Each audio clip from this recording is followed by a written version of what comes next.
crew seems to have no concern for me. So for now, At TCG, if there's anybody who doesn't know me yet. Whoa, thanks. And if you don't know me, come on over and introduce yourself at the next coffee break. So over this past coffee break, I took an idea or two from the Where Do We Want to Be board right in the back and wanted to share it with all of you. There are several ideas, actually, on this little orange piece of paper. Culture is not just color. Taste the rainbow. A staff, what do we want to be? A staff as diverse as the country. More new devised local company co-productions and more women in leadership. Yay! I want to encourage everybody to add one thing, big or small, about what success looks like in that world where we've achieved true diversity and inclusion. I also want to thank Angela Glover-Blackwell again for sharing her insights on how our nation is evolving. It was really an exciting vision of the future, but one that's going to take some evolution on our part to meet. That's why I'm excited to hear from our first panel, a group of experts in diversity from outside of the theater field. Here with me on stage is Anthony Carter, Vice President of Global Diversity and Inclusion and Chief Diversity Officer from Johnson & Johnson. Andrea Louie, Executive Director of the Asian American Arts Alliance. Hannah Valantine, Senior Associate Dean for Diversity and Leadership and Professor of Cardiovascular Medicine at Stanford University School of Medicine. And our moderator, Teresa Eyring. Teresa, Hello. Take it away. Thank you, Kevin. Well, following Angela's really inspiring intro this morning, we wanted to kind of take what she had to say and also what we heard from Katori last night and see if we could start to translate some of the aspirations that we heard into some actual ideas for sort of tactics and strategies within organizations and within communities for building greater diversity, inclusion, awareness. And we thought it might be useful to start outside of theater, which is why we selected these wonderful panelists here today. And one of the observations I wanted to make from what Angela said earlier is that I always think, TCG is a national organization. You're all here representing, when we're together, we are a national body of practitioners. But actually, you all come from very specific communities. Theater is a very local art form in many ways because audiences are local, your staffs are local, usually your trustees are local. But the way in which we've become national, one of the ways in which we've become national is that we also happen to be a field that's fairly itinerant in terms of our artistic population, and so we share artists. We share the stories that those artists create. We also share the staff people who you develop within your institutions often go on to other institutions and other communities. So we're always functioning at this very local level, but also building an ecology together that we share. But the second thing is that Angela pointed out a few times that sometimes the strategies that you have to look for, you look for locally in order to build up a national policy. So I encourage us to think about that as we go through the weekend, but it's also another reason why I think the panelists today will have really important things to share with us, because they are both representing organizations that function very locally, but I think in every case also have a national impact or an international, global impact as well. The other thing is just that I think we're going to hear from this group that one of the very important things, and I know I've heard Anthony talk about this quite a bit, and we touched on it last night, is the question is, what are we playing for? What's our sort of end game? Where do we want to be? Where do we see ourselves ultimately when we achieve what we're seeking to achieve? And I'm hoping that we'll be able to hear from this group about how they answer that question, or if they've found a way to attack that particular question. But to start out, and just so that we can get to know these people a little bit better before we start talking business, I just thought I'd ask each of you to maybe share with us an experience that you've had in your lives, in your careers, that has really shaped the way you think about your work, and particularly as it relates to diversity. But it could be broader than that as well. I mean, I am going to start with you, Anthony, because you're right to matter. Guilty by association. Yeah. First of all, good morning, everyone. And I'm Catholic. Don't hold it against me, but I have a confession to make. First and foremost, I have never heard of the TCG group, and I apologize for that. Equally as ironic, I did an off-Broadway play once. You may not have heard of it, Beyond the Blue Wall, and I was an African-American cop, but I was an angry black man, right? So I have an association, but I apologize that I don't know of this group, so don't hold that against me as well. Now I do. But thank you so much for having me, and thanks so much for making this an agenda topic. This is a vitally important topic. I went to school, undergraduate, just north of here. There is a downtown campus. It's the home of the Rams, Fordham University. And I started out in pre-med, and I realized quite quickly when I couldn't prick my finger in a 3-hour lab to take my blood, I said I better go into something that I think I could be rather good at. And for me, that was journalism and communications, and I enjoyed that. And one of my courses, Teresa, was writing short stories. And remember, Fordham, if you know it, at the time I was there, it's not a denomination, but it's a Jesuit school. And I was told that I won't do well in that class because I'm black. I won't do well writing short stories because I'm black. Now, what the professor didn't know, not only was I black, but I was pretty radical, right? So every short story I wrote was of a black topic, right? And it was peer assessment, so the other students would assess the value of your short story, and that's how you got graded. I got a B+ in the course, only because it was assessed by my peers. If it would have been left to the professor, I may not have been successful graduating from that school. That's my story. Wow. Hannah. Yes, so I also would like to say I'm delighted to be here. This whole notion of looking across what other institutions are doing to inform us in this very important issue of diversity and inclusion goes to the soul of what I've been doing, and we'll be talking about that in a moment. So I really thank you for the opportunity to be here, and I'm learning every moment of being here. I was born in the Gambia in West Africa, a tiny little country, where I grew up until I was 13 amongst the majority group. So until my parents and my family moved to England at the age of 13, quite frankly, I'd never really considered race as an issue because I was part of a majority group. And so that brings me with a different lens to this issue. But when we moved to England in the 60s, you can imagine the racial tension there. And it came as quite a shock to me that someone might consider me less. So that has stayed with me. And in fact, as I grew up in England and gone through my medical training, you can imagine there were very few blacks and very few women at that time. And that actually drove me even greater because often I was told, for example, I'm a cardiologist, and at that time there were only 3 women cardiologists in England at the time. And I was told, so Hannah, you want to be a cardiologist in London, a woman and black? You must be crazy. And because of my drive, I continued to pursue this. And I think it has been informative so that while I developed my cardiology training and became successful, there's that little kernel that inside of me remembering those episodes.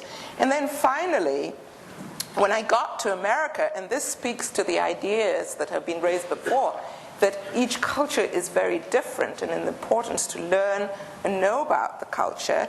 So here I arrive at Stanford, and I'm working on the heart transplant group. And I am looking after a patient, and I'm doing an ultrasound exam of this patient's heart. And his wife is standing next to me. We're sitting in a very quiet room, darkened, and she says, Dr. Valentine, do you know who the donor was for this heart? And I said, no, and I continued doing my work. And she says, Dr. Valentine, you know, since he had his heart transplant, he really loves watermelon.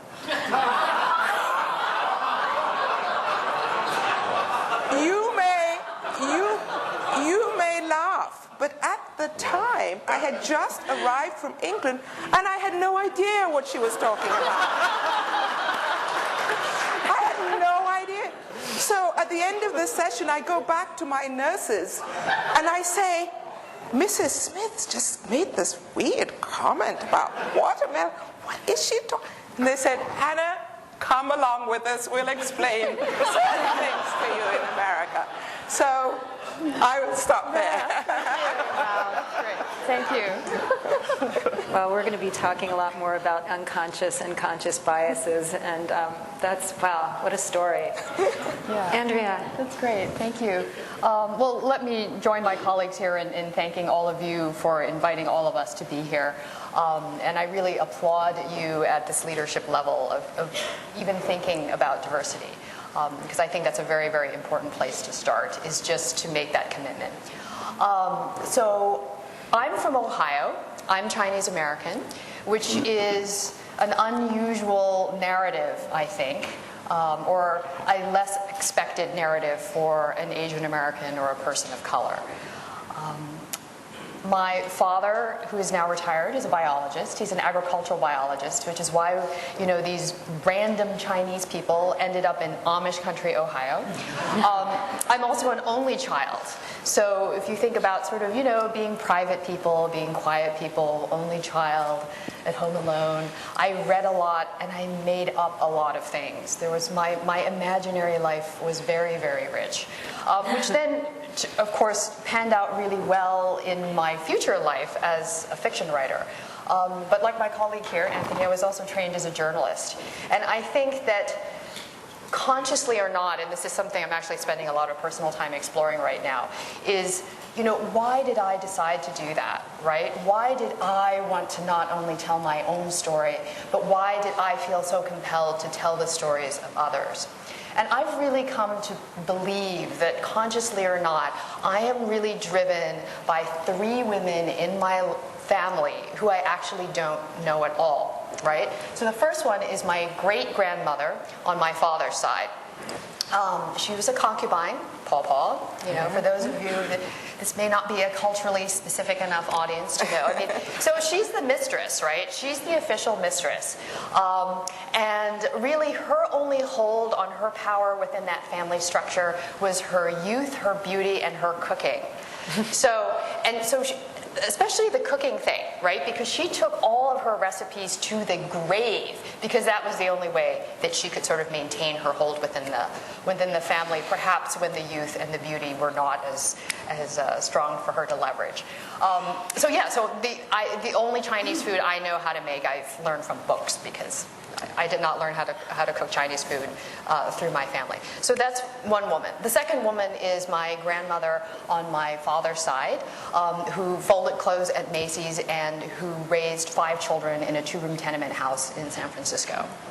And then the third woman is my mother's mother, who I only met once when she was in a nursing home and was already quite senile. But she was officially insane, I think, now that we look back at that history, right? When my mother and her sister were growing up in China, at one point, you know, my grandmother tried to throw herself out the window, and it was my Auntie Elaine at the age of 12 who had to grasp her from the edge of the window ledge. So, you know, this is the landscape of my personal history, and in the absence of knowing anything real about him, I have made them up. And I think that is a narrative in some ways that I have gleaned from not only my family story, but the story of my community. So that's really that's a place where I begin from. Not only telling my own stories, but the story of my community, and certainly now as a leader in the arts community, I really want to empower all of us to allow all those stories to be told. That's great, thank you. So I want to switch gears here. It's just really wonderful and helpful to know a little bit about each of you, and your stories are so different, and I know that they inform, everything that you just said informs the work that you're doing now. So Anthony, I want to talk, journalism, from journalism to Chief Diversity Officer for a major multinational corporation. How'd you get there? What are you focused on in your work at Johnson & Johnson? I just may say, Teresa, first, hearing all the stories, I'm reminded of a colleague who does diversity for Walgreens, and he constantly reminds us that no one looks like their story. No one looks like their story, and in that is the reason why I do what I do. My journey in communications journalism was quite rewarding. I did that for quite a while. I did public sector, I worked for a mayor, I worked for a congressman, and I did a lot of business journalism. I did some freelance writing. And that was fulfilling. I too enjoyed telling stories. But I always was reminded of the fact that there was something probably greater that I could do in terms of making a contribution. I was fortunate to come to Johnson & Johnson at a time where we were creating our Office of Diversity and Inclusion. And at that time, I was the first communications officer supporting that portion of our business. And I watched two predecessors really build, and I watched them over a 7-year period build their strategies, build their focus, look at our customer and patient population. And I learned a lot about some other dimensions that I had never ever really focused on. One, how does disease states disproportionately affect people of color? And to be very frank with you, all people, right? I also realized, where do we garner the best thinking to address those kinds of disease states? And that's from the people who we bring inside our organization. So when I was asked by our chairman to take the role when the person just before me retired, I actually said no. I said, Bill, I'm the product of diversity. I'm vice president of corporate communications. That's pretty good. I like to believe I'm a good role model. I think I'm doing the right thing, and I'm pushing. I'm keeping people accountable. And I said, so I don't want the job. And he kind of laughed at me, and I said, well, what's funny about that? He says, I don't want the job. I don't want you to have the job because of that background. I want you to have the job because of leadership. So for me, it was the first person who actually said to me, a pretty high guy on the totem pole, who recognized my leadership. So I said he just gave me license to take something that at best might still be kind of nebulous. It's like nailing jelly to a tree. We're trying to get our arms around it, right? But he's saying form something solid. And so from that alone, I said, here is probably one of the most awesome opportunities that could ever be given to me. Right. And I said, you know what? I'm going to take this, I'm going to shape it, I'm going to build it, and I'm going to get everybody accountable. And the common denominator, which we can talk about later, was the only way to do this for me at Johnson & Johnson, a $65 billion company, is to keep the focus on the business. When you keep the focus on the business, you're serving customers, you're serving patients, you're operating in an environment, you saw the heat maps earlier, where the burgeoning minority populations are critically important to us from a healthcare perspective. If you just keep your prize on that, I always believe, since disease does not discriminate between the haves and have-nots, neither should a healthcare company whose principal concern is to extend and enhance human life. So that's why I'm in that. And for me, that's where I hope I will make perhaps my greatest contribution to Johnson & Johnson. And can I just ask you, when you talk about keeping your eye on the business, one could think that means keeping an eye on the profit. One could think that means keeping an eye. What constitutes the business from your perspective? Well, anybody who is in business, and we've all been accused of being capitalists, but you're in business to grow your business. And the way in which we grow our business is to capitalize on the opportunities where we can extend and enhance human life. But what it basically means, with one clear example, which I think we can relate to, when you talk about focusing on the business and you talk about diversity and inclusion, so I guess all of us recognize at different periods during the year, there are celebrations of our rich culture. So in February, it's Black History Month. So I took a group of executives, along with an economist from Rutgers University, out to Warsaw, Indiana. I don't know if you know about Warsaw, Indiana, but once my boss called me and said, stay in your hotel. And I said, why? He said, because you're black and you're Catholic, and they like neither one there, right? So Warsaw is an interesting environment. But we took a group of people out there, and we actually have an employee resource group, African American leadership group, and the topic was Black economic empowerment. And here's where the rubber meets the road. Black economic empowerment in Warsaw, Indiana. In Warsaw, Indiana is our orthopedics business. Hips and knee implants. And we found an emerging market in the United States. African American and Hispanic seniors who don't get hip replacement surgery, who, oh, by the way, are insured, constitutes a $250 million business opportunity, which is bigger than Brazil and Russia combined. Of that $250 million, our business can carve out $57 million. Over the next 20 years, that would grow to about $370 million. There's diversity, there's business, there's curing a patient's need. For me, that's the business story. Quite an intersection. That's fantastic. Hannah, can you tell us a bit about the efforts that are underway at Stanford, and also for you, like why you're investing in diversity at Stanford right now? Yes, I will. So it's the issue here, and the question being asked is why, what is important about it, and what do we do? So first of all, I think it was important to me when I took this position as a cardiologist, not having any training in diversity, to really be clear about what diversity means to me.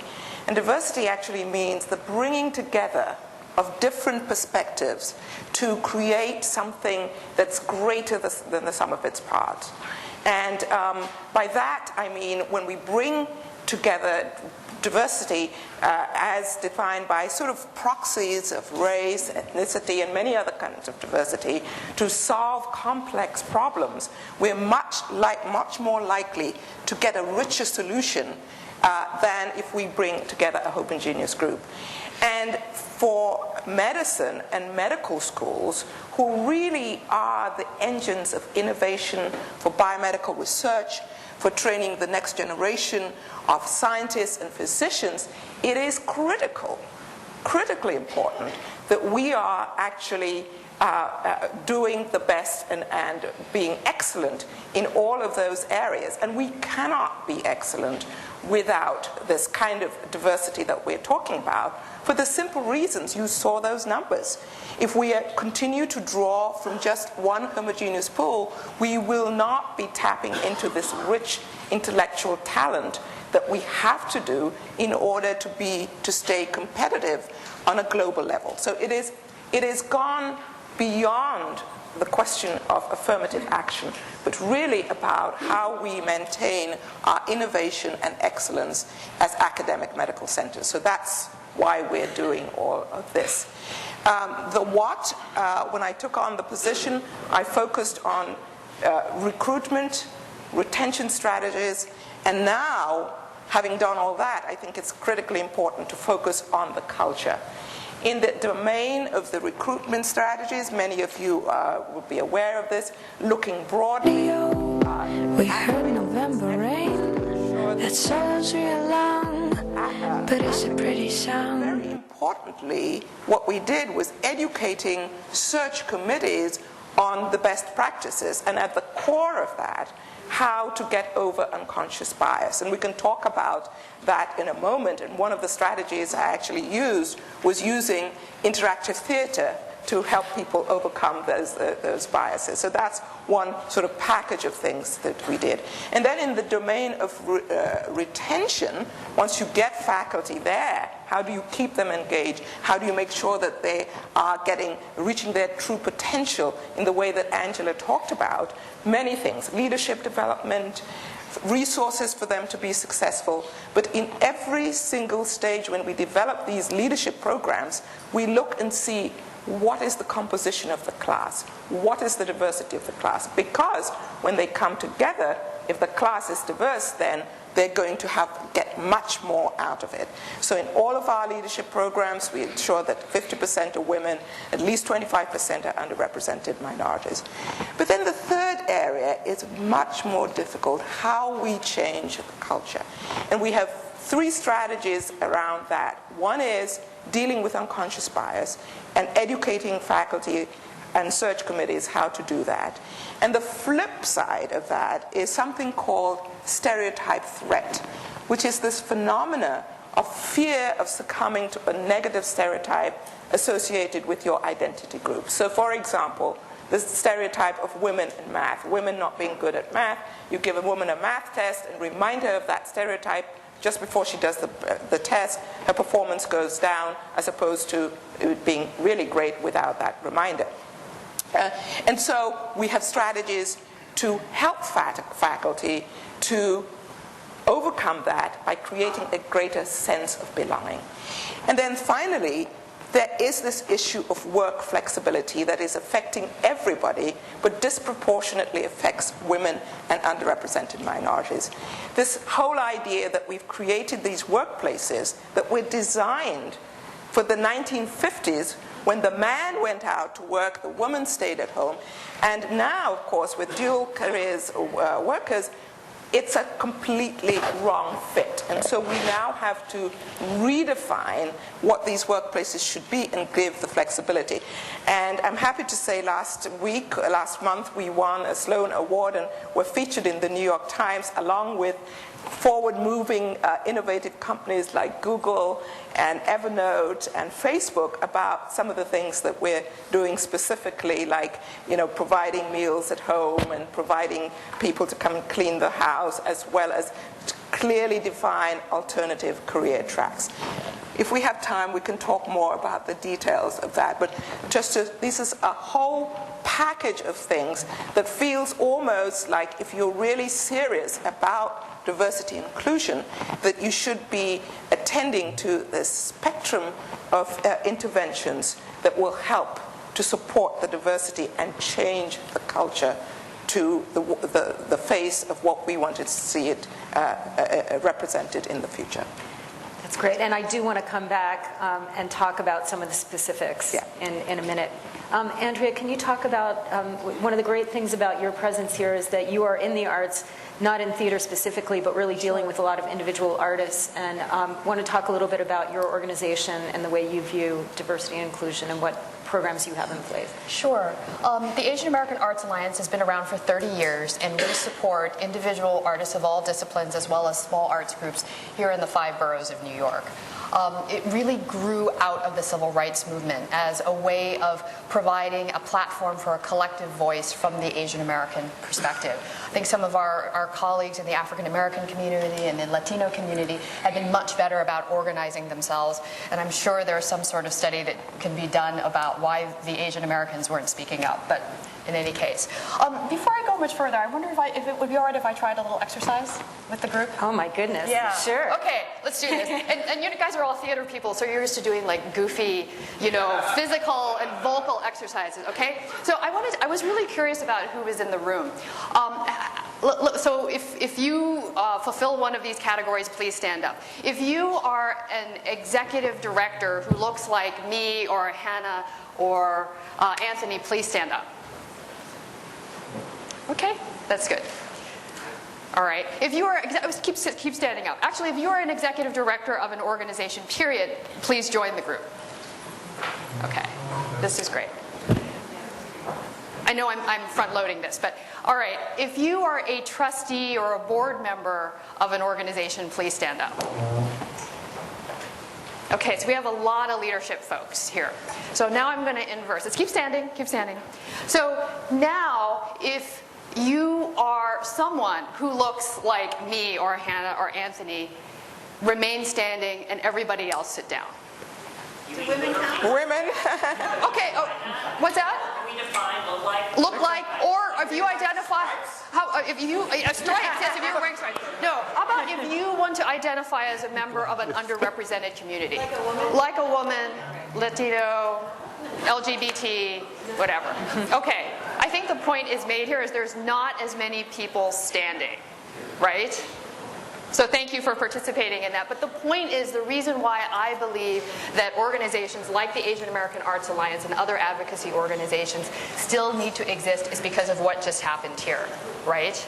Because there's not, for me the question is who, not only who is at the table, but who is not at the table. I'm continually amazed that when I go to convenings such as this, or when I testify at City Hall, about arts issues or whatever, I look around the room and there's not very many people who look like me. So I feel like part of what we can do, and what I want to do more at the Asian American Arts Alliance, is not only encourage our artists to make their best art and to empower them to be their own best entrepreneur, which is something that we already do, but I also want to encourage us to take that further step that Anthony was talking about earlier, which is to speak out. Yes, it is a way of advocacy of making the art that you believe in and to reflect your own world or what you see in the mirror, as we heard last night at dinner from Contori. But it's also about taking that extra step to be the advocate. And for those who are not necessarily folks who look like me, to be aware then of who is not at that table and to encourage folks to reach out and so forth. In terms of concrete actions, I think one way that we're looking to activate that at the Asian American Arts Alliance is we really look forward to finding concrete ways to engage with Asian American affinity groups in corporations so that we can really help to diversify our leadership at the highest levels and so forth. But we also do all the usual stuff, right, as a small arts organization. We have workshops so that we can teach our artists how to do things better. We have an online platform that sort of serves like LinkedIn for the Asian American community. And we have a monthly town hall where people can come together and share ideas and resources. And all of those things really get to the heart of what is important about building community and so forth. But I think that extra step of putting ourselves out there is something that we should hold ourselves accountable to. Teresa, may I react to something that you just said, Andrea? So I was so very impartial. I didn't have to stand up. I didn't have to sit down. But I observed what Andrea was doing. And I watched the audience. And I'm not going to necessarily tell you what I saw, but I saw a whole lot of different things. You know theater better than I do. But I saw displays of emotion. I saw curiosity. I saw people just being inquisitive. And I knew where she was going after a while because it was so obvious. And oh, by the way, corporate America is the same way. But when you all sat down, one thing that glared at me, I was just staring at, was that board in the back, which says, where do we want to be? And in many ways, and this is not to ease comfort or discomfort, in many ways, we want to be right where we are right now, discussing this topic, talking about this topic, and being very courageous about our observations. And in many ways, we don't want to be where we are right now because we will have this conversation 10 years from now, 20 years from now, 30 years from now. So what was compelling for me was here are the people in the room, no matter when you stood up, no matter when you sat down, who has something to do with what we have seen. And to Andrea's point, you kind of always see it when you sit like us on this panel, and you kind of always feel we're not the only ones who have something to do about this. And if you can have what we call at Johnson & Johnson, these courageous conversations, you know what? If it smells, it smells. And you tell people. In my business, you can't disguise sickness.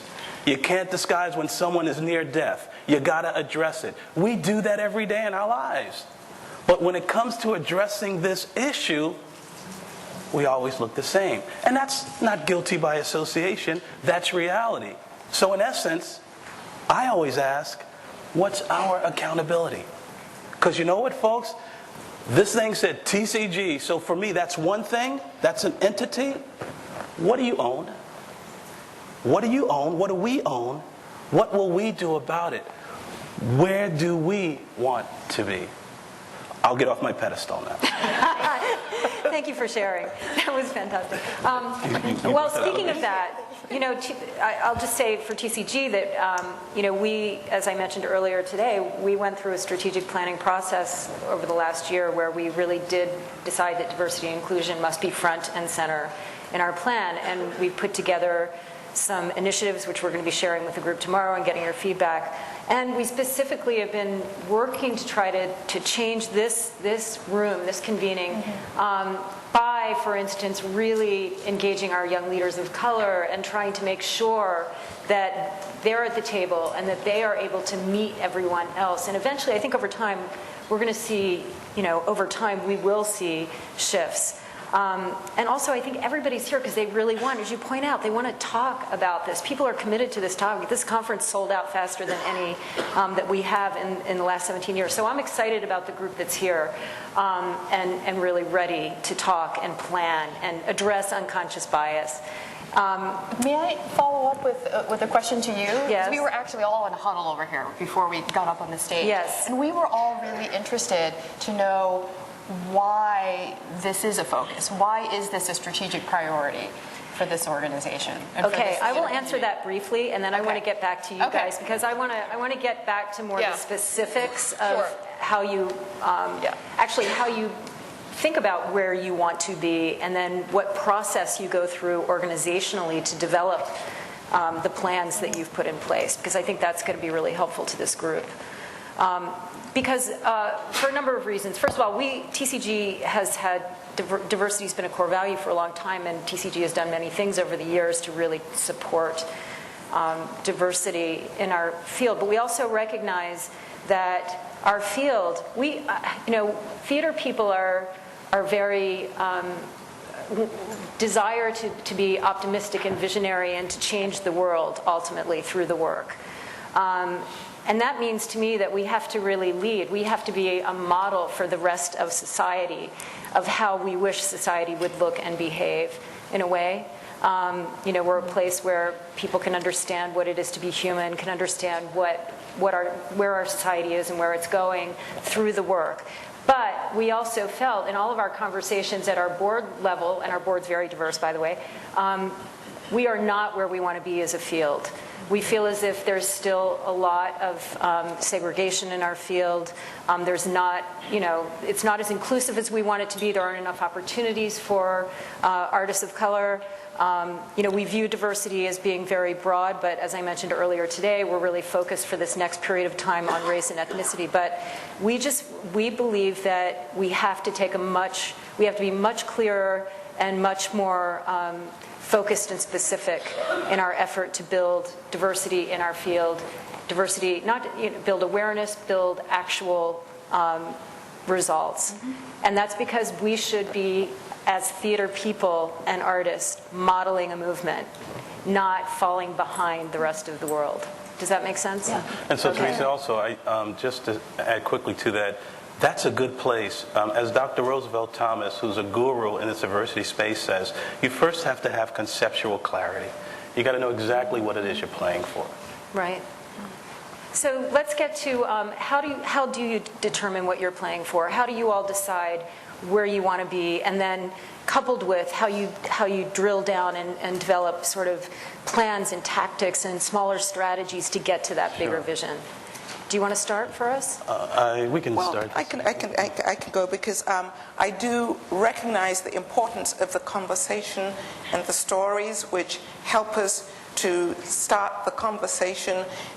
But as a cardiologist, you can imagine I love action. The heart stops, you run around, you pry the pedals, and you have change. And so.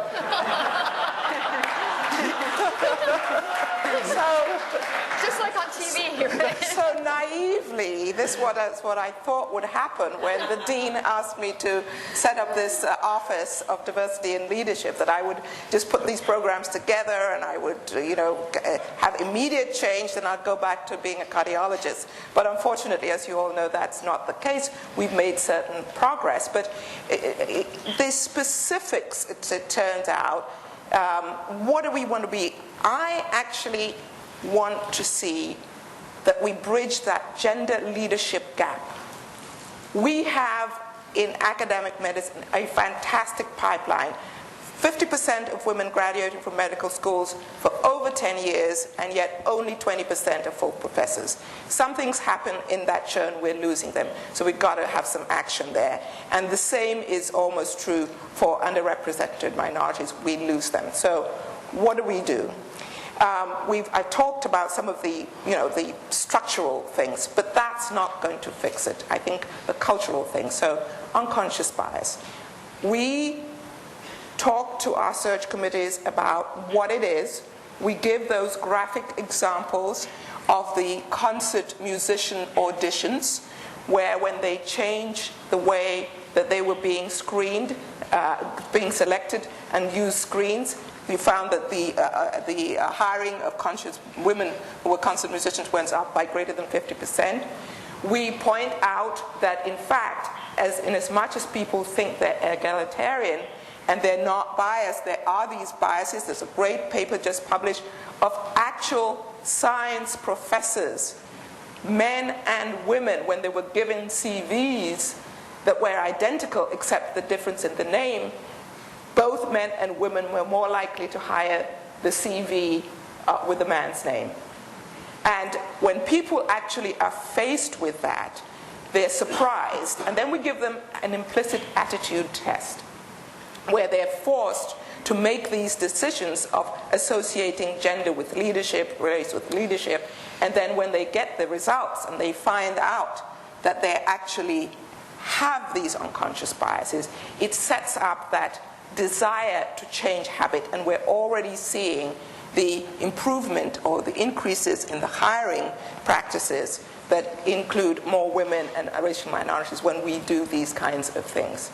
The flip side of it is the individual, that anxiety that you feel that somehow or other somebody's watching you and you may not be performing as well as you might do. And at the heart of that is that sense of belonging. And a brilliant study was done actually at Yale of undergraduate students that went there. The African American students looked around and they thought, my God, this is a fantastic place. Do I really belong here? And their GPAs were really much lower than you would have expected. And this brilliant psychologist did an intervention, short intervention that got them to actually create this sense of belonging and say, well, everybody feels like this. It's part and parcel of being in your freshman year. It will get better with time. And he randomized them to half to receive that intervention and half not.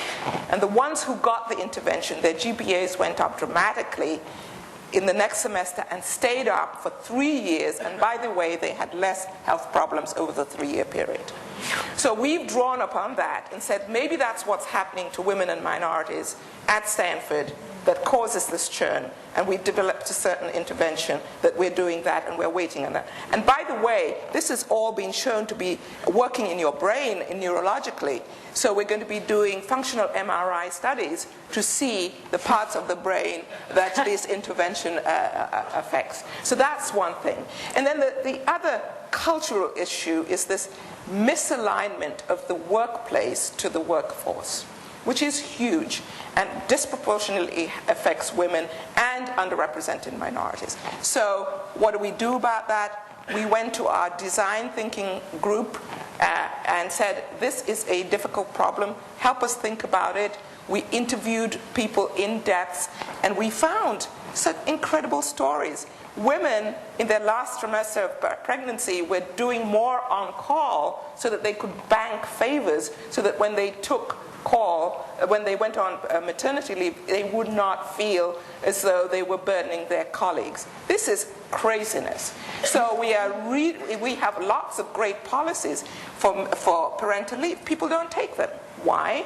Because the culture tells them that you're not serious about your career if you take these policies. So we are redefining these policies and reframing them as career advancing rather than career pausing. And the hope is that we will be able to retain more people in the profession, increase the diversity, and, by the way, actually improve productivity while we're doing this.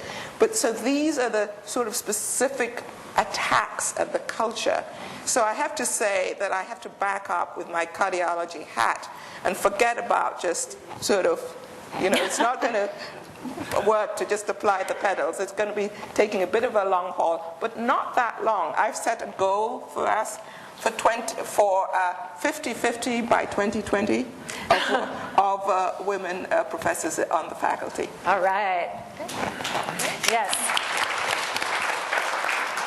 I'd like to borrow some of your medical equipment also. Anthony, how do you determine what you're playing for ultimately, and what process have you gone through to develop your spec? There is some structure, but just as an anecdote, when you displayed the disposition of the men and women here, and you talked about what you stand for and what you try to portray to the world, that was genuine, that was real. You know, in corporate America, when we try to do that, they call it acting. Right? They say we're not being truthful in what we want to do. The first thing I'll say before we lay out, and I won't get into a lot of detail around a strategy because everything exists in a corporate environment has to have a strategy to it. But we did a focus group about a couple of years ago, and we did supervises of multicultural employees. And we wanted to find out, based upon research we did, that multicultural employees felt they couldn't advance. Right, they couldn't move forward. And I may add, in that mix, because we've done some self-identification work at J&J as well, so we had in the mix members of our GLBT community. So we were figuring out why they could not advance. And some said, well, it was stark as our supervisors are racist, you know, so we challenged that. Our supervisors will move other folks before they would move us. They're not as intimately involved in our lives, and they don't know us. And one thing, so that was the participants. Then we went to the supervisors. Fast forward, one fundamental thing that we learned in that session was supervisors admitted that they just don't know how to manage. Now, how can you place an indictment on folks who genuinely don't know? Some have said as well that, you know, now you want me to do a balance sheet, a P&L, manage my business. You want me to also develop the talent that's of color? We go, yeah, you make a pretty decent salary. You can do that, right? At the very least.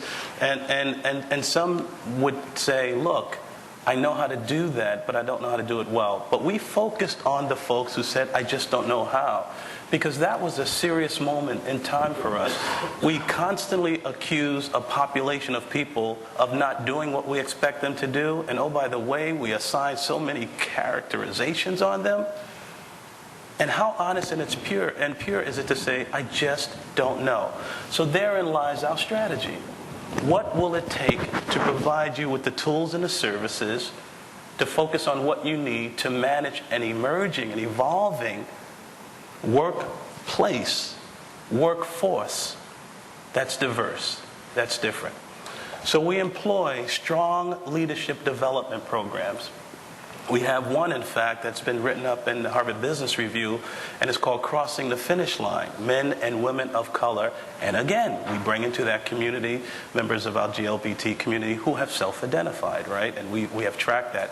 And that program is a week long, and it brings in our high potential. We find them through our succession planning. We find high potential, blacks, Asians, Hispanics, you name it, across our spectrum of minority talent, as well as GLBT folks. I said, high performing, high potential. We bring them in for a week. The first 2.5 days is this immersion in their culture. How do you manage this authenticity? How do you manage these differences? And then the requirement beyond being high potential, high performance, the second half of the week, the 2.5 days, your supervisors must come. And then on that third day, when you meet, there's an immersion again, which basically now I will tell you what it is to be a black man in corporate America, Teresa, who's been my supervisor for 9 years. And you've never had the conversation. And then there are presentations. And then we, at the end of that, the participants go home, the managers stay. We take them through unconscious bias. We bring in interactive theater. And we play out the things that really have been crippling us from advancing. So for us in the workplace with talent development, it's not recruiting. And I will be the first to say to you, and you can quote me, recruiting is not difficult to do. There is talent that wants to work. Look at the demographic. Look at the economy. Retention is what's difficult. And we believe the way you fix retention is through advancement. I can sit around in a position for 20 years and you might think I'm happy, but you never gave me a shot to do the next level of work that I qualify for, but you brought somebody else in to do that. right? So that's one thing, strong recruiting. And absolutely in that area, I don't know if you've heard of what we call HBCUs, historically black colleges and universities. What is your strategy when you're recruiting? So at the top of the game, we're going to the top 5 to 10% of schools, right? So we feel really proud that if we get the 5 to 10% of all of our schools, we'll hit diversity. No, you will not. Yes, I have said that. You will not hit the diversity you're looking for. You will get diversity of thought, perspective, ideas, background, geography, culture, you name it. I want you to go to the HBCUs, and I want you to go to the same 5-10%. Why would you want to do that, Anthony? Because the same 5 to 10% going to HBCUs have made those schools that you are targeting, like UPenn, like Stanford, would make those schools. You know why they're not there? Because my father said, you will go to an HBCU because your grandfather went there. But Dad, I just made Harvard. But you will go there. And there are a lot of people at that level, 5 to 10% at historically black colleges and universities, which, oh, by the way, Morehouse, Howard, Spelman, preeminent universities, preeminent schools with talent, right? HU. I'm on that board. In the house. But the point is simply this. We got to spread our wings. We also create a scorecard. So it's one thing to create this whole strategy, but guess what? Senior management across the enterprise, come bonus time, if you're not doing it, you're getting dinged. And nobody likes to get dinged. So we're saying, we don't like to ding you. So you're going to have to show some demonstration in 2 categories. 50% weights. 50% of running your business, managing your P&L, managing your cash flow, managing your marketplace effectiveness. The other 50%, talent and retention. And if by chance you don't do that, that's not the conversation you want to have when you're talking with our chairman. Because he's going to say, you're doing a great job with the numbers. You advanced the business this way. How'd you do that? Well, I brought the people in and we got real strong people. Tell me about your people. That's the same team you had before. Yeah, but look at my growth. You can grow more if you think about the diversity of your organization. Ding. And the final thing I'll say to you is that in an environment, and we talked a little bit about culture before, I am fully aware after doing this job for four years that we're not at the level of maturity we need to be with diversity. And if you look at the rankings and you look at the studies, Johnson & Johnson is a gold standard. And that's not because of me. It's because of the culture that we've created. And I'll be the first to say that. But because of what we have been able to create, we've only realized that we have so long to go. So such a long journey ahead of us. But every step that we make in that direction, everything I've told you about, and our strategy is brilliant. But our achievements relative to the strategy are not where we want it to be. Thank you. Andrea, I wanted to ask you a slightly different spin on this question, because you use the idea of the table. And, we create so many tables every day, whether it's just a basic meeting about internal business, or it's a table to discuss community connection, or to really focus on a particular issue. And it maybe is one of the simplest strategies of all, is to think about the table. So I guess I just wanted to ask you to talk more about, in your mind, how do you approach putting together or thinking about that table? How do you think about it? How do you make a table that is inclusive in the way that it might be where you would want it to be one day? I guess I could try to answer that question both from an internal perspective as well as an external one. The notion of what it means to be Asian American, and I'll speak to that because I know it best, has really changed because of the demographics of this country. Early on, it was a lot of East Asians, right? I'm Chinese American, but it was Chinese Americans, Japanese Americans, and later Korean Americans who made up the bulk of the immigration to this country. But it is really, really different now. In New York City, we have 1 in 8 New Yorkers is of Asian descent. That's 1 million people. And that means it also translates to almost 14% of our population here in New York. And it is very, very different than what it used to be. The composition within, so the diversity within the diversity is very, very different. So internally, we're always looking at that, right? I could look at my board and say, wow, we have way too many Chinese Americans on this board. And I am very, very aware of that. So we are trying to make sure that within our table that we create, we also look at ourselves and be really candid and honest about that, and just make sure that we're not sitting around with just our friends, because there's lots of people we don't know, and we're trying to actively partner with Asian American social service agencies and others to try and identify our underserved areas, whether it's the South Asian community, the Southeast Asian community. I don't know whether you know, but there's like a whole bunch of Cambodians living up in the Bronx. I didn't know that until recently. So in other words, we're becoming much more aware of what we don't know. And it's kind of painful, and I'll be really candid that there's like there's some tension in our community between that old guard and new guard, right? Because the people in the room are not all people who they used to know. And there's a little discomfort with that. And we have to be honest with ourselves about how do we manage that evolving landscape. So that's to speak a little bit in terms of internally. So whenever we do our programming, we're always looking, again, who's on the stage, but who is also, who should be on that stage. Yeah, so I'll leave it at that. For myself, from an external perspective, I also believe that it's important for myself and for me to encourage my colleagues to also insert ourselves at other people's tables, right? So one way that I've done that is that I am now on, and I don't know, you folks might know this really well, the Culture Data Project, CDP. Let's all just say, all together, right? Sorry, guys, this is like super inside baseball. But it's, for those of you who don't know, it basically manifests itself into a really icky, long online form that you have to fill out every year if you want to get certain kinds of funding, mostly government funding and also from major foundations. It is intended to be a way to collect data nationally, but we all know that the way that that data is being collected is deeply imperfect. And it is more deeply imperfect when you talk about underrepresented communities and also when you talk about individual artists. So we're all really busy people already, but I felt the Culture Data Project is here to stay. It is not going anywhere. We all hate it. I hate it. I have to fill it out every year, and I hate it, okay? I don't say that as candidly when I was at my first board meeting, but I believe that it is really, really important to have a voice from the field and to have voices from communities of color, so I will make that commitment to be there. At that very high level conversation, because that's where the change is happening and that's where the decisions are being made.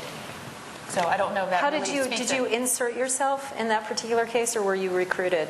Or maybe sort of both. Yeah. Yeah, kind of sort of both. But there was also, I was also very fortunate that here in the New York City arts community, there were a lot of people who wanted to make sure that we all had people we knew at that table. So I was nominated by colleagues. Yeah. Yes. So that's great. Yeah, and I think that always, one of the challenges with this too is just, it is complex because you, and also just, I think people want to know how you do that, how you make your table as inclusive as possible, but be authentic at the same time. Right. We've heard a few people, Katori last night talked about tokenism a bit, and just, and also just the fact that it is two ways, that, you can invite in, and you can also be somebody who says, I want to be there. Right. Though I know that that's perhaps a little more difficult at the end of the day. Yes, it can be difficult, but I encourage all of us to do what we can in our own way. I mean, I was really inspired by Katori last night, and one thing that, is she here, by the way? No? Okay. I was really inspired by her, and one of the things that I loved about her was I loved how fierce she was and how young she was. I can thank all the women in my family. I'm way older than I look. And I can tell you that when I was 30 years old, I was not as brave as she is. And I was really heartened by that because I felt that the advocacy that we all have done incrementally has also enabled her to grow up in an environment so that she can be empowered to do what she wants to do and to take the risks that she has. So even though it seems like, wow, there is a whole lot of work to be done now, and where we want to be seems really far away, it's about those incremental steps, right? The whole journey of 1,000 miles begins with a step and all that kind of stuff. If I could just add very briefly to that, I think that these educational programs can create this empowerment of underrepresented groups to be able to envisage and see themselves at these tables and then ask for it. And a lot of the time it's perhaps not asking for it. And so if you have individual programs that include people from underrepresented groups in the leadership training program, which actually trains and teaches people to step up and step forward, I think that's another very effective strategy. That's great. Yeah, I think asking is really important. I'm on another board of a humanitarian organization, and it's part of the young professionals group, although I've officially aged out of that as well. But in any case, we asked if we could go to a board meeting, right? Because we're supposed to be there, the young professionals group is there to be the next leaders to raise, lots of money for this humanitarian organization. But they've never asked us to attend a board meeting. So we've asked, and they say that we'll be invited. So I'll update you on that. But yes, I think that's very, very important. So, I'm sorry, how are we doing on time, Chris? We have about 10 minutes of presentation. Okay. Okay, great. I'm going to ask one more question for you all, and then I want to open it up. And that is just, the people who are here are thinking about diversity and thinking about inclusion at many different levels. So we're thinking about leadership, we're thinking about boards and trustees, we're thinking about leadership, we're thinking about staffs, we're thinking about artists, technicians, we're thinking about also audience, which is really, a whole other realm, audience and community.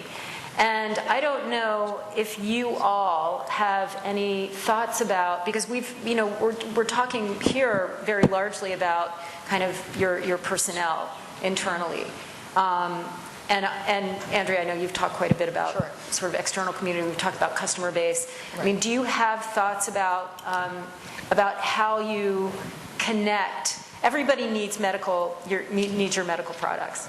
People might say not everybody needs a specific theater's play. How do you connect? What are the ways, do you think, if you were to sort of give advice, not knowing necessarily a lot about audience development, but are there some ways of thinking that you think could help theaters in terms of their inclusivity efforts with audience and community? Well, Teresa, I thought about that, but to this audience it may make no sense whatsoever because I don't share the intimacy that you have. But in fact, people need medicine, people need theater. You got those two faces things going on, You need to really have a balance. Did I get it right? You got to have this balance, right?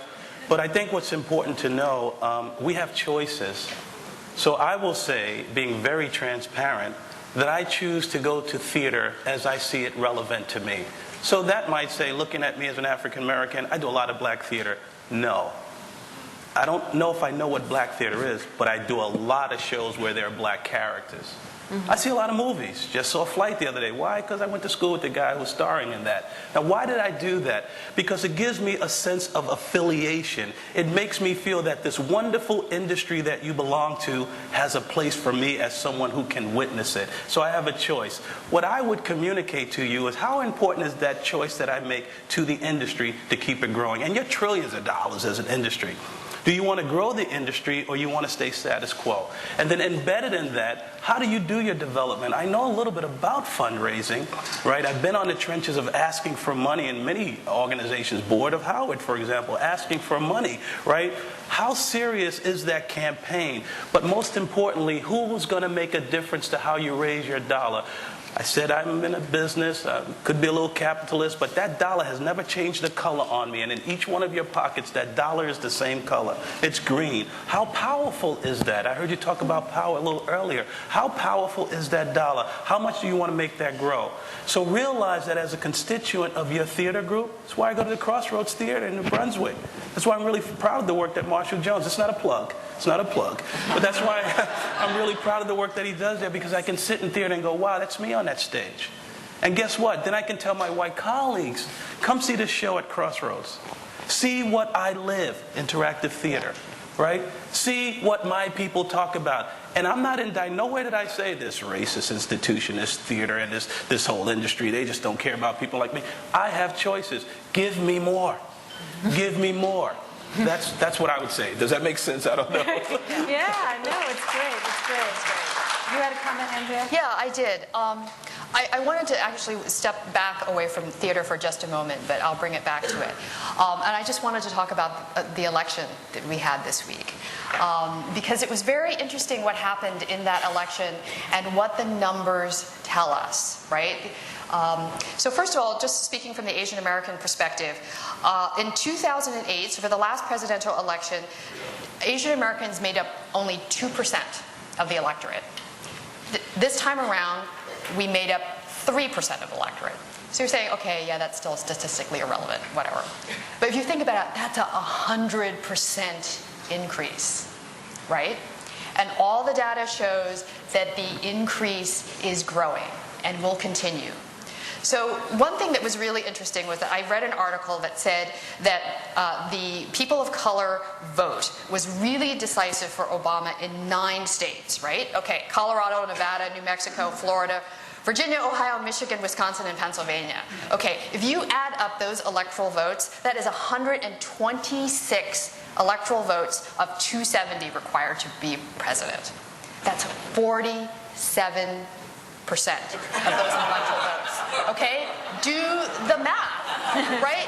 Do the math. You may say that I am statistically irrelevant, right? But look who's in office now. So I think the important thing, and this is really to follow up with what my colleague Anthony is saying here, is that the numbers are proving what we already know, right? Which is that we are already counting. We are voting. And we are voting with our dollars, with our purchases at the cash register, whether we're buying baby shampoo at the cash register or whatnot. And we are also donating. And if you do not engage us positively, we will cast our votes and we will spend our dollars and we will donate our money elsewhere. So that's all I have to say. So just a brief comment on that. We take the view that, the bigger audience, as you have defined it, is actually the patients. And there's huge disparity of healthcare. And we know that to the extent that we can engage that population and improve their health, we require physicians, scientists to be themselves from diverse background, to reflect that. And if that doesn't happen, we are not going to solve these huge problems of healthcare that we face. So in a way, the diversity amongst our physicians, our faculty, and our staff is critical to the greater good and the change in the society that we want to see in health and medical innovation and creating the next generation. I think that's exactly relevant for theater as well. If I may, and I don't, you can take a question from me by doing this, but there's an important thing that was just said, and I want to give a perspective. It is not so much the election, and it's not so much who won. And I will say, I told you I'm Catholic, I put myself on the table, I'm a Democrat, and personally, I'm okay with the outcomes. I really am, for a lot of personal reasons, and that's a whole conference. But you gotta look and understand about what went on. Just the very next day, Newt Gingrich, in an interview on CNN, said, when we look at inclusion, it's 5 white guys in a room, and we make a telephone call to include the person who we want in the room, whoever that might be. He says what we have to do now is bring that telephone call, that person on it, in the room.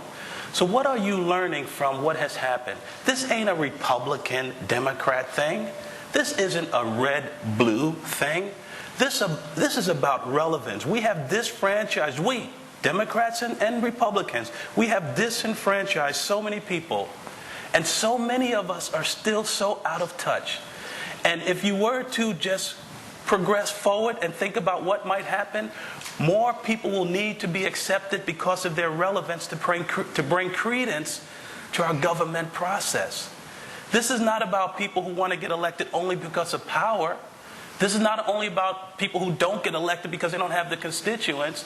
This is about almost a conscious effort to not pay attention to these burgeoning markets, to these cultural significant folks who are now voting at the ballot box, voting with their dollars, their time, and their commitment.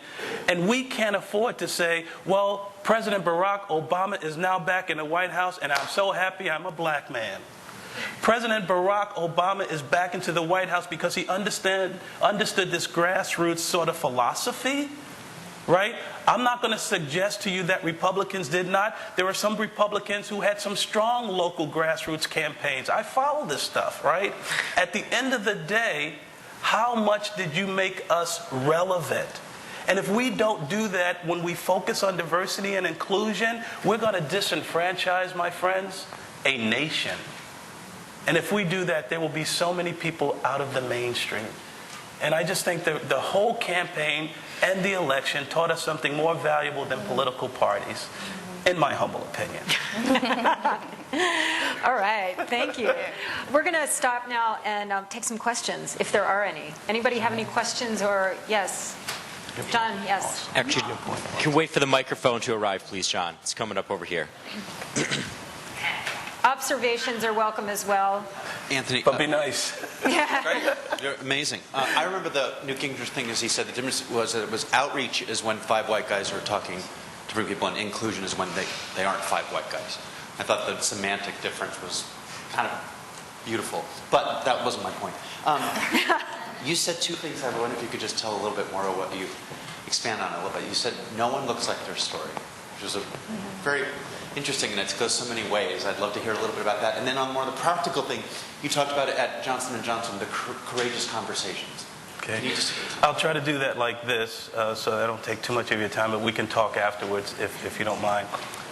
So I am born and raised in the South Bronx. Lost my parents when I was very young. Had 10 children. We grew up in a tenement building, right? All of our brothers and sisters got separated. I saw some very horrible things in the South Bronx. I've seen bad people do bad things, right?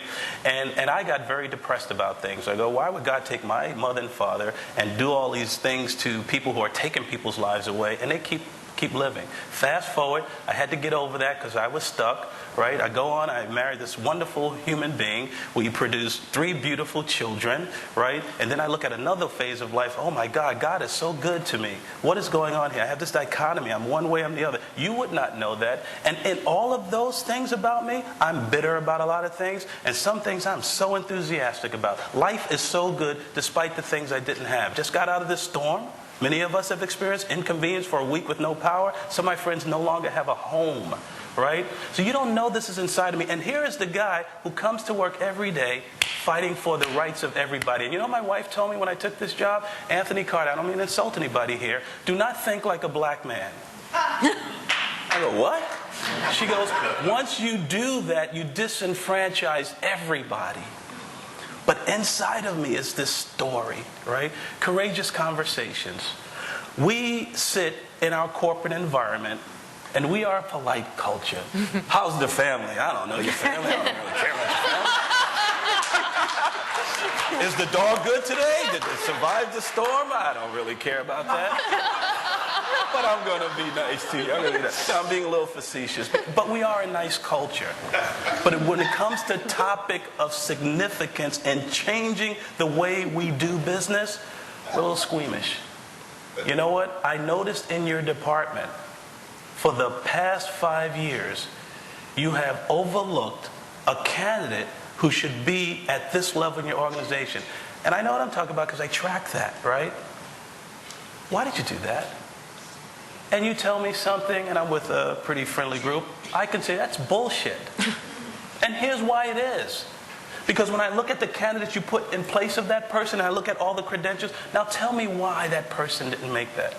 Now, that's not because I have this fancy title and I report into our CEO. That's because I believe in what we need to do that is right. You got to be courageous about that. And if we remove ourselves from those courageous conversations, progress will be at snail's pace.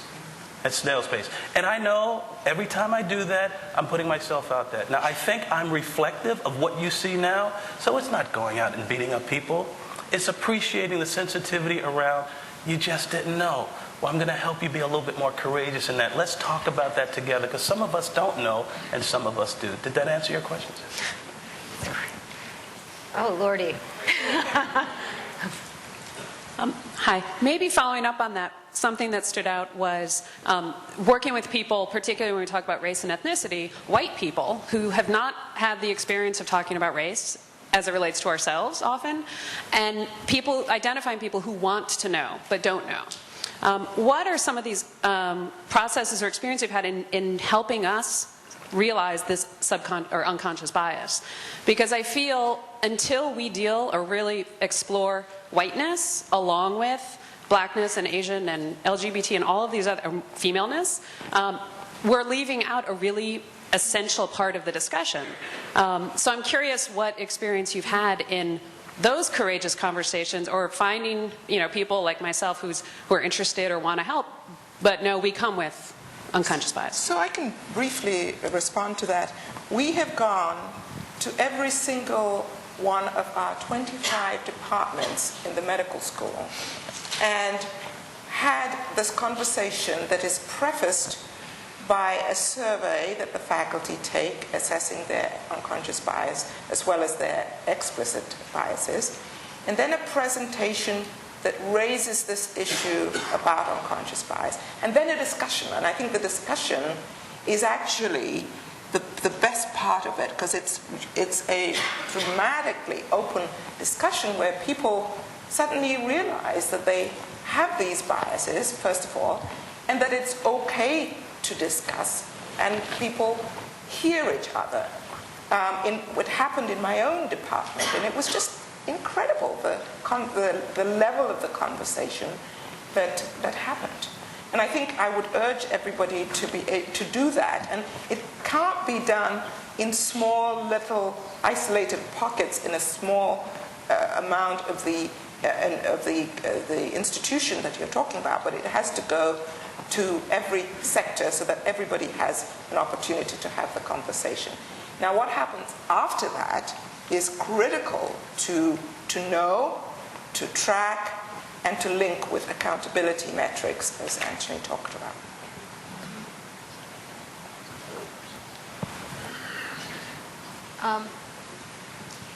Kevin, are you headed to someone right now? Over here. Yeah. Hannah, thank you. I'm going to go follow along with that. You talk about the educating the search committees and training them about unconscious bias as they approach their searches. I was told a while ago that Stanford University, something like 20 years ago, instituted a rule about when their faculty were telling the leadership of the university that qualified women could not be found for senior faculty positions. And the leadership of the university said, that's crap. You will deliver to every single major search at least one woman in the final group. And that when they instituted that over the course of however many years that was, that's actually changed the gender balance at Stanford. Is that actually true, and does that carry over into the medical school? So it has changed it a little bit, but not much. So what has happened is that very often in the final pool, there is a woman, but in the final decision, it's not a woman. And especially when it comes to the major leadership positions, deans, department chairs, and so forth. And so while there has been progress over the last 20 years, it's not nearly as rapidly as I'd like to see. And yes, that's exactly the strategy that is going on at the medical school. And that's what I oversee. And my big question is, how do you move people to actually make that final decision, be the woman, be the underrepresented minority, particularly when the qualification and the ability to do the job is the same. And you will be amazed how much then the bias does creep in that is truly unconscious. Back here. Okay. Hi, Gail Lopes, OSF. I wanted to follow up on Anthony's comments on gold standard and just say first congratulations to Johnson & Johnson for its leadership role. I know it's in top position at Diversity Inc.'s top 50 corporations for diversity. I know that takes a lot of work. And I think the lessons for us is that, and to punctuate what you've said, it's top-down leadership. It's top leadership is so important. It's making sure you're intentional about your efforts, that it's part of your strategic thinking, and that you have to have significant efforts. You guys do a lot of work to have that kind of recognition. My question is, some of your more successful programs, could they be valuable for us? Lessons for us, and I'm thinking in particular maybe about your mentoring program, which I understand is very successful. You've done your homework. Thank you for recognizing the good work that I believe the entire organization is doing. I'll talk about mentoring in a second, but I want to give everybody a fundamental understanding of how we view rankings, and in the space of diversity, I have a lot to do with that. Rankings, as long as the methodology is not flawed, or at least peculiar, you have a good ranking, right? So that basically means, what are you measuring? Right? So we've been pretty high in some rankings, not as high in other rankings. To be very frank with you, the rankings that we really care deeply about are the ones that raises the bar, those that raise the bar on us to make sure that we're more accountable. You know, Human Rights Commission does a great job in assessing an organization's GLBT policies. And every year, they're raising the bar. And to be relevant, you have to have 100%. That's the ranking. 95% is not good. So for 7 years, we got 100%. That I'm proud of, to be very frank with you. Diversity, Inc., they have a measurement that looks at 5 things consistently across the board. And again, some others look at just pure race and gender. So that's my position on the ranking. So bottom line, we started mentoring because, first of all, it's one of the most fundamental ways of getting ingrained in a relationship that we think is very progressive, right? And along with the mentoring, it's really our sponsorship program that we do. So when we look at mentoring, we do line up folks. We have a pretty strong mentoring program, and it's almost like, and I get angry every time I say it, but it's easy to understand it this way. It's almost like a match dating thing. So executives will put into the system their backgrounds, their names, and then we'll also have employees do the same. And you will match yourself, you know, and we do a lot of reverse mentoring in that space. Where we want to take mentoring, however, because you can help me navigate the landmines, that's good. You can help me understand how to show up. But I really want to convert those mentors into sponsors, because now I'm talking about Hannah like, you know, when I'm in a meeting here with Andrea, you know, I know you got a position available in your organization. Have you spoken with her? She's the person for that role. That's more than mentoring. So mentoring is a step in the process. We have a really robust process. Sponsorship is where we want to be in the spirit of advancing talent. Okay, I think we have time for a couple more, and we have one. Larissa? Yes. You're about to get a microphone. Oh, there you are. Hey, I'm Larissa. Well, it's not. Larissa Fasthorst. I'm a playwright. It's interesting because just listening to you guys, when I get that we're talking numbers a lot because of the election and everything, but I'm American Indian, and it scares me a lot when we start talking numbers. For instance, if you look at the pie charts we just saw, you never saw Native American on any of those categories. We're other. We're in that, whatever that is. So when we're not even represented on a pie chart about diversity, I actually invited myself, thank you, Teresa, to this forum, because of Ralph, who said, hey, you should be there. And I'm welcome. I don't want to give that impression. I'm very welcomed here, and I'm happy to be here.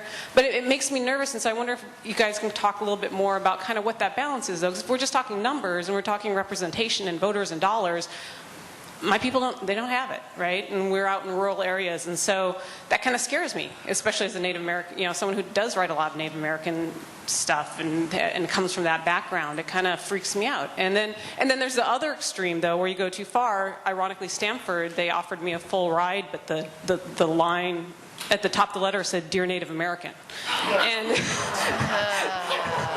you know. So that's the other, I didn't take it, right?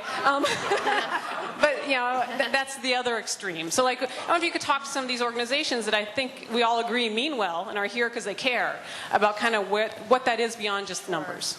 So let me just address this. I think the numbers are really important. I didn't used to think the numbers were important, and they're particularly important in the leadership positions because I really believe that's what's driving a lot of this. When you don't see people like yourselves in these leadership positions, you can't envisage that you can stay in this field, or whatever it is, and you're more likely to leave, and that's what contributes to attrition. So that's important. The fact that the Native American bar is always very frequently left out is really appalling. And I, in my charts, put, even if it's 0, put a tiny line there, and at the top of it put 0. At Stanford, though, it's too bad you didn't accept that, because we actually, for our undergraduate, the admission pool is made up of about 6% Native American, which is dramatically higher than anywhere else in this country. So we are proud of that, but yet we're not seeing them show up in the faculty statistics, anything like that proportion. So a lot of work has to be done in that area. And I do think that whatever could be done to bring in the Native American group, it is critical, because from my perspective, the healthcare issues are enormous and need to be addressed. And that is why we need more Native American physicians, so to be able to make that bridge and create those links that we need to actually deliver the care and deliver the excellence to that. And real quickly, we do track that. We track that very significantly because of government compliance. We do what is called an executive utilization report. It's looking at the availability of people in the marketplace and the utilization of them within the workplace. And the government says, from a compliance perspective, let's use women, for example. The latest census data will tell us that women will represent about 51% of this country. So best faith efforts, you should be somewhere around there. We're 47, 48%. But our percentage, when we look at Native Americans, starts off low because of the population. We match that. We force that within our organization because it's a compliance thing. However, with that said, we want to get off of the compliance thing. My attitude is exceed the percentage. If you exceed the percentage, you have a stronger base to start from. So from a Native American perspective, we're probably doing better in that space because the base is so low, so therefore the acquisition of talent is greater, right? And that's not a disadvantage, it's that you have a smaller pool to work with, therefore there's no excuse for not acquiring that talent. Yeah. Could I respond to that as well? Yes. Quickly, I'm getting the time sign here. Okay. Cool. I'm just going to say, and I want to encourage all of us who work in sort of underrepresented spaces then to collaborate together, right? Because we're all working for very similar things. So it's very important for me at the Asian American Arts Alliance that we're not just working with Asian Americans, that we're also reaching out to all communities of color and with the LGBT community and so forth, because there is strength in numbers. Okay, great. We have one very last question to Andre. Hi, my name is Andre Lancaster. I'm with the Young Leader of Color program. I'm also at the Foundry Theater, and it's moments like this where I'm really proud to say my title. I'm the Tom Prohl Producing Fellow, who's our board member, who many of you probably remember and have connections with, and Melanie Joseph named my position in his honor. So it's moments like this, I think that's really exciting to say my job title. So thank you, Andrea. Thank you, Hannah. Thank you, Anthony, particularly. As a sort of junior staffer and as a recovering angry black man, I really identified with and I really found meaningful your comment. Keep your eyes on the business, and I heard, and I think we all heard, keep your eyes on the mission. You know, we kind of translated that for us. Could you talk a little bit and unpack that a little bit more too, and also hearing from your sort of socioeconomic background too? I was also wondering that in your case. My dad is a mailman and working class, and so I often find that, you know, when now that it's my first job, and there's another young leader of color, Alfred, and we're kind of bonding, this is our first job in the theater profession. paid with health benefits. You walk into that space, and I'm also reading Native Son right now, so there's so much for me to be angry about. So could you just talk a little bit about what that 7-year period was like for you when you were, I guess, mentoring under 2 of your predecessors, and what were the sort of, to use a bad word, but distractions that, when your eyes were kind of wanted to go on the other, inequities that you saw, and maybe it wasn't your, how did you just manage that? So let's do this, in all fairness, because I'm looking at Chris as well here. I'll be more than happy to talk in detail about that 7-year period, but I would be remiss if I did not say what guides us at J&J is this thing called our credo. And in that credo, which is our responsibility to 4 key customers, 4 key constituents, so to speak, it's our customers, 1, doctors, nurses, mothers, fathers, babies, whole 9 yards. And second, to our employees, and in that responsibility is the respect of their dignity, right? Providing great environments for them to work. And then the third is our community. Those communities where we live and work, the kind of relief and disaster recovery relief we provided during this superstorm, Sandy, has been consistent with what we normally do, and an issue $5 million and more to come, right? And then the fourth is to our shareholders, and it says basically that if we do the first 3 right, if you own any stock at J&J, you may see a fair return. I use that as my guide from a value proposition, which keeps me honest to my focus on diversity. And then there's enterprise-wide strategy. But Andre, I'll be more than happy to talk with you about the personal point. And anybody who wants to hear that discussion, join me and Andre. I'll be more than happy to do that. But in the spirit of staying with the time, I'll get back to that. Does that answer your first question? Yes. My other question was, will you be my mentor? I brought many business cards. Are you staying for lunch? I'm not staying for lunch, but I'll stay to talk to Andre. Okay. I'll stay for lunch. Stay for lunch. Anyway, thank you so much to you all. I think we could sit here and talk for hours, but Thank you.